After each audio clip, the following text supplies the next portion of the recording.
Ohio State fans have had their fair share of frustration, especially after losing 4 consecutive games to Michigan. It's as painful as it gets, but could always be worse.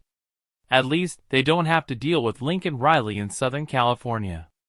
Ryan Day may be inconsistent, but he still offers hope for the Buckeyes, at least when he's not up against Michigan. This past week perfectly captured Day's roller coaster tenure.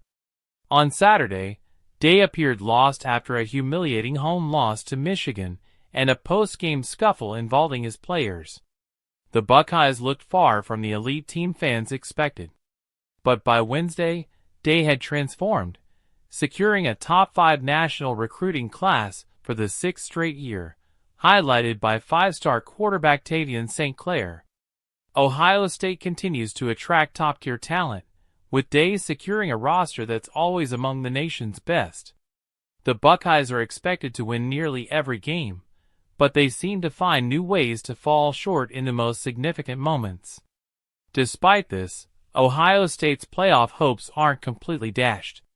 The 12-team playoff system allows for a shot at the national championship without needing to beat Michigan. For most of the season, Ohio State looked like a contender for the national title. Despite a lackluster performance against Michigan, oddsmakers still give the Buckeyes the third-best chance to win it all. This is a reminder of their talent.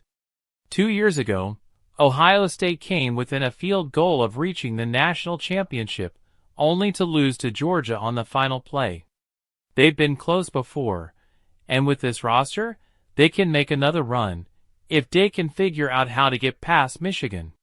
Day is pressured to prove he can turn his team's potential into tangible success. Despite a 1-4 record against Michigan, Ohio State remains loaded with talent and nil money. The question now is whether Day can deliver. It's fair to wonder if the Buckeyes should look elsewhere if he can't. Of course, it could always be worse. Lincoln Riley, the Big Ten's other $10 million coach, has faced his struggles. Riley's recruiting class for USC ranks 13th nationally, behind Ohio State, Oregon, and Michigan. Despite all the hype, USC ended the regular season with a 6-6 record, and Riley's reputation as a big-name hire has been scrutinized. USC fans aren't calling for Riley's job yet, but they wonder what went wrong, especially after a promising start. Ohio State fans are certainly frustrated with Day's failures against Michigan, but they should tread carefully. There are no guarantees regarding coaching hires, as USC's mediocrity shows. Ohio State remains one of the most coveted coaching jobs in college football, and if Day is dismissed, the Buckeyes would attract top-tier candidates. So, while Ohio State fans may yearn for a new voice, they might find themselves wishing they had Ryan Day back if they end up with a coach like Riley. Day's future in Columbus hinges on his ability to win the big one, preferably with a victory over Michigan.